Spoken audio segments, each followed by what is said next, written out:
Welcome back to monk and Paramanu. आज की video में मैं बात करूंगा गॉस लॉ के बारे में। गॉस लॉ से हमें बहुत सारे इंपॉर्टेंट रिजल्ट्स मिले हैं अपने सिलेबस के अंदर। गॉस लॉ किसी भी ऑब्जेक्ट के लिए इलेक्ट्रिक फील्ड आसानी से निकाल सकता है। गॉस लॉ की मदद से हम कोई भी ऑब्जेक्ट है उसके लिए किसी भी पॉइंट पर इलेक्ट्रिक फील्ड आसानी से निकाल पाते हैं by using Gauss law.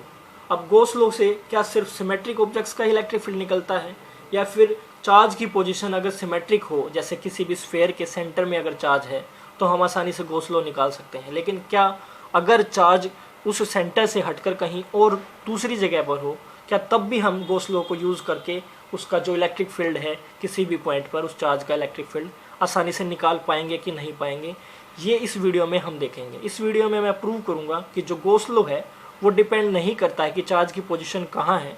Charge अगर पूरी ऑब्जेक्ट के अंदर कहीं भी रखा हो या फिर वो जो बॉडी है वो बॉडी सिमेट्रिक हो या नहीं हो, किसी भी शेप की हो, उसके अंदर गॉस लॉ लगाकर हम इलेक्ट्रिक फील्ड निकाल सकते हैं।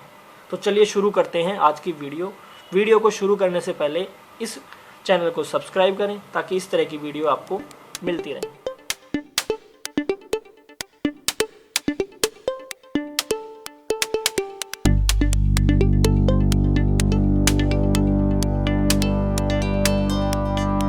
तो प्रूव करने के लिए मैं कुछ ऑब्जेक्ट सेलेक्ट करता हूँ। फर्स्ट ऑब्जेक्ट है हमारा स्फेयर, सेकंड ऑब्जेक्ट है हमारा अनदर स्फेयर, और थर्ड जो ऑब्जेक्ट है वो हमारी एक ऐसी ऑब्जेक्ट है जिसकी एक पर्टिकुलर शेप नहीं है। इसको हम बोलते हैं कन्वोल्यूटेड शेप। इन तीनों शेप्स के अंदर हमारे पास जो चार्ज की पोजीशन है वो डिफरेंट है। अगर मैं इस स्फेयर की बात करूँ तो मैंने चार्ज सेंटर पर रखा है। अगर इस ऑब्जेक्ट की बात करूँ तो मैंने सरफेस जो चार्ज है वो हमारा कुछ सेंटर से दूरी पर है, और इस कन्वोल्यूटेड ऑब्जेक्ट के अंदर भी चार्ज की जो पोजीशन है वो काफ़ी इन दोनों से अलग है। तो इनके अंदर मैं क्या करता हूँ, इनके अंदर मैं सबसे पहले सरफेस लेट करता हूँ। ये सरफेस मैंने लेट कर लिया। इस चार्ज की वजह से ये सरफेस एलिमेंट है DA।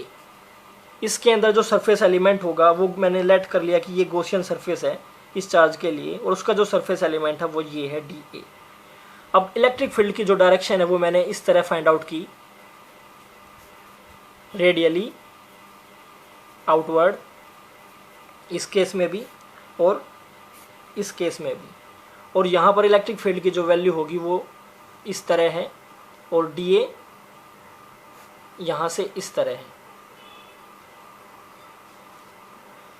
इस तरह मैंने तीनों ऑब्जेक्ट्स के अंदर DA एंड इलेक्ट्रिक फील्ड की जो डायरेक्शंस है वो डिनोट कर दी। उसके साथ मैंने थीटा भी डिनोट कर दिया। यहाँ थीटा है, इसके इसके बीच में यहाँ थीटा है, और इसके बीच में इलेक्ट्रिक फील्ड लाइंस के बीच में थीटा है, और इलेक्ट्रिक फील्ड लाइंस और D के बीच में भी थीटा है। अब मैं इस सरफेस के अकॉर्डिंग एक सॉलिड एंगल लेट करता हूँ ओमेगा। यहाँ पर सॉलिड एंगल की वैल्यू है D ओमेगा। यहाँ पर ये सॉलिड एंगल बनेगा। सॉलिड एंगल होता है किसी भी सरफेस के लिए, जैसे ये सरफेस है और वो सरफेस अगर सेंटर पे सॉलिड एंगल बनाता है तो वो किस तरह होगा। सॉलिड एंगल होता है किसी भी कोण के अंदर जो एंगल होता है, इस सरफेस के द्वारा जो एंगल यहाँ बनता है उसको हम बोलते हैं सॉलिड एंगल।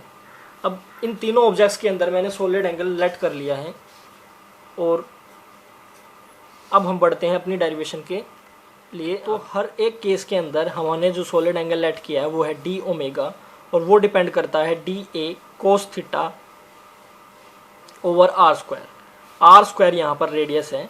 तो इस तरह D ओमेगा की वैल्यू होगी DA cos theta over R square. Theta है यहाँ पर angle between E and area vector. तो D ओमेगा की वैल्यू हमें मिल चुकी है, और अब हम बात करते हैं अपनी इलेक्ट्रिक फ्लक्स के बारे में। अब हम कैलकुलेट करेंगे electric flux for each small surface area जो कि हमने DA लेट किया है। तो अगर मैं D5 निकालता हूँ तो E डॉट DA होगा हर एक पोजिशंस के लिए, तीनों ऑब्जेक्ट्स के लिए, और वो D5 होगा is equal to E dot DA cos theta. Dot product होता है तो DA cos theta. Theta angle है A और E के बीच में। अगर मैं नेट निकालता हूँ इंटीग्रेशन करके फुल सरफेस का, तो surface integral E dot DA cos theta. E की वैल्यू होती है 1/4 पाई एप्सिलॉन नॉट किसी भी चार्ज के लिए R स्क्वायर, यानी कि अगर रेडियस R है, Q वहाँ पर चार्ज है तो उसके लिए होगा Q 4 पाई एप्सिलॉन नॉट इसके नीचे लिखूंगा आर स्क्वायर, इंटीग्रेशन का साइन रहेगा d a r square, d a over r square cos theta. अब इसको मैं कन्वर्ट कर सकता हूँ डी ओमेगा में। डी ओमेगा की वैल्यू थी d a cos theta over r square, इसकी जगह पे मैंने लिख दिया डी ओमेगा, क्यू बाई 4πε0 बाहर निकल गया कांस्टेंट की तरह। अब मैं इंटीग्रेशन लेता हूँ डी ओमेगा की। अगर डी ओमेगा की सरफेस इंटीग्रेशन लो तो उसकी जो वैल्यू मिलती है वो मिलती है 4π। तो q ओवर 4πε0 इंटू 4π, 4π से 4π यहाँ कैंसल आउट हो जाता है। तो टोटल जो नेट फ्लक्स बचता है वो तीनों ऑब्जेक्ट्स के लिए वो बचता है q बाई ε0। और यही गॉस लॉ है कि जब भी कोई ऑब्जेक्ट है उसके अंदर q इनक्लोज्ड है तो उसका जो इलेक्ट्रिक फ्लक्स होगा किसी भी पॉइंट पर वो होगा q बाई ε0। तो ये रिजल्ट बहुत जनरल है क्योंकि हर एक सिचुएशन में हमने किसी भी ऑब्जेक्ट की पोजीशन चेंज करके या ऑब्जेक्ट या पोजीशन ऑफ चार्ज चेंज करके हमने निकाला है। तो किसी भी ऑब्जेक्ट के लिए, किसी भी पोजीशन ऑफ चार्ज के लिए ये हमेशा फॉर्मूला करेक्ट होगा गॉस लॉ का।